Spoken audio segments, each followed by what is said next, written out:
Thanks for joining us. And what we want to do today is we want to continue our journey through the book of Philippians. Now remember what's going on. The Apostle Paul is under house arrest in Rome, and he is chained to a Roman guard. And we'll talk more about that here in a minute. And what happens is, when he's under house arrest in Rome, he gets an offering from the church at Philippi to help him in his missionary journeys. Now, Paul, 10 years before this, when he sends this letter, 10 years before this letter is sent, he is the one that started the church at Philippi. And this was a church that really had it going on. They were in love with the Lord, and they were working for the Lord and serving the Lord and worshiping the Lord. And so he writes them a letter. And this is the book of Philippians. Now, what he's going to do here, he's going to talk about advancing the gospel. And he'll say in verse 12, he'll say something we don't really understand until we really get down into it. So come with me to Philippians chapter 1. We're going to be in verses 12, 13, and 14. I just want to read verse 12 first. It says this: I want you to know, brothers, that what has happened to me has really served to advance the gospel. Now we read that and we think, you're going, man, Paul's in Rome, he's under house arrest, and he got there because he went to Jerusalem to take an offering for the very poor. And he went into the temple, and everyone got all wound up because they said he brought a Gentile into the temple, which he had not, and they tried to lynch him there. Well, the Roman authorities saw it and came and rescued him, but placed him under arrest. He was then taken to Caesarea. Caesarea was the Roman capital of Israel. This is where all the administrative offices were. And there he had more hearings. He had a hearing before a governor who wanted a bribe. He had a hearing before another governor and Herod. And at that hearing and shortly after, he says, hey, I want to appeal my case to Caesar. Now, he was a Roman citizen, so he had that right. And so they took him to Rome. They assigned a centurion and his soldiers, and they went to Rome. But on the way there, he gets in a storm.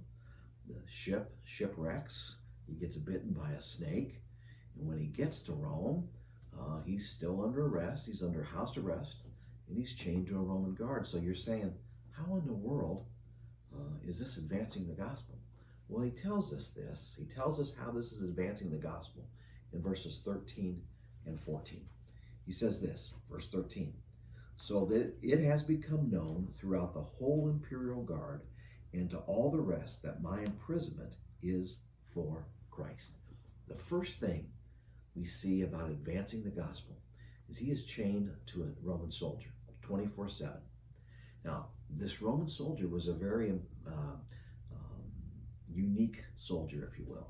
He was part of the Praetorian Guard. Now, the Praetorian Guard was started by the Caesar Augustus. Remember the Christmas story and the Caesar that's mentioned there, Augustus?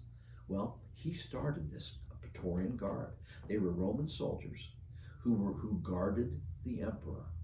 They also were kind of the police force in Rome. They were acted sometimes as firemen there in Rome. And also, they were the movers and the shakers of the Roman Empire. In fact, they would kill Caesars at times. Caesar was like the king of the Roman Empire. They would kill them at times, and they also would appoint the next Caesar. So these Praetorian guards, the imperial guard, it says here in our verse, very, very important people. And they would become more and more important as time went on. And so Paul is chained to one of these Praetorian guards 24/7. Someone did the math, and they said Paul was in prison for 2 years. During that 2 years, he probably would have been chained to 3,000 different Praetorian guards. And he was telling them why he was there. He was telling them about Jesus Christ.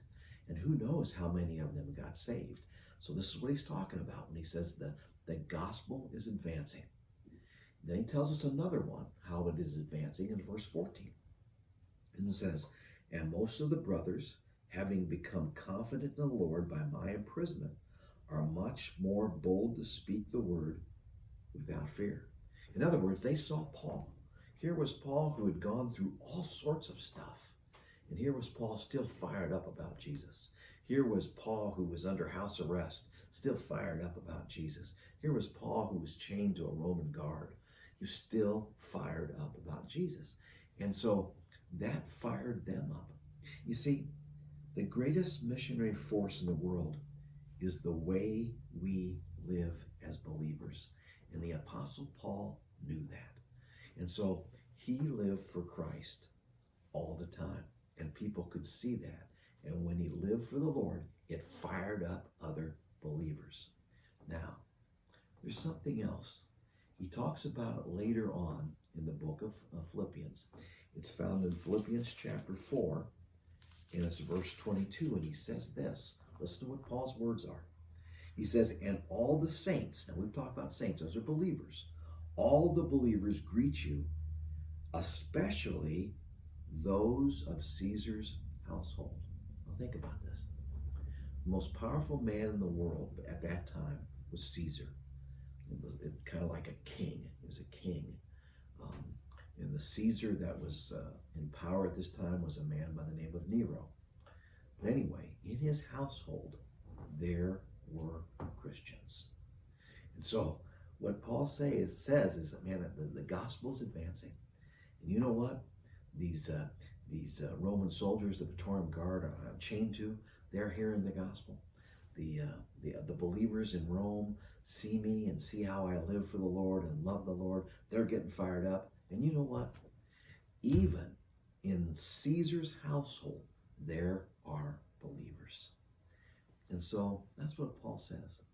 And again, we sometimes forget that the greatest missionary force in the world is the way we as believers live our life. Hey, thanks for joining us once again. Let me just pray. Heavenly Father, thank you for my brothers and sisters. Thank you for them just tuning in to this study. Father, thank you for the Apostle Paul and the example he gave us. Father, let us remember that the way we live makes a great impact for Jesus, and help us to do that. Because, Lord, sometimes it's so very hard to do that. Father, help us and take care of my brothers and sisters. And thank you for it. Again, thanks for joining us. See you next time.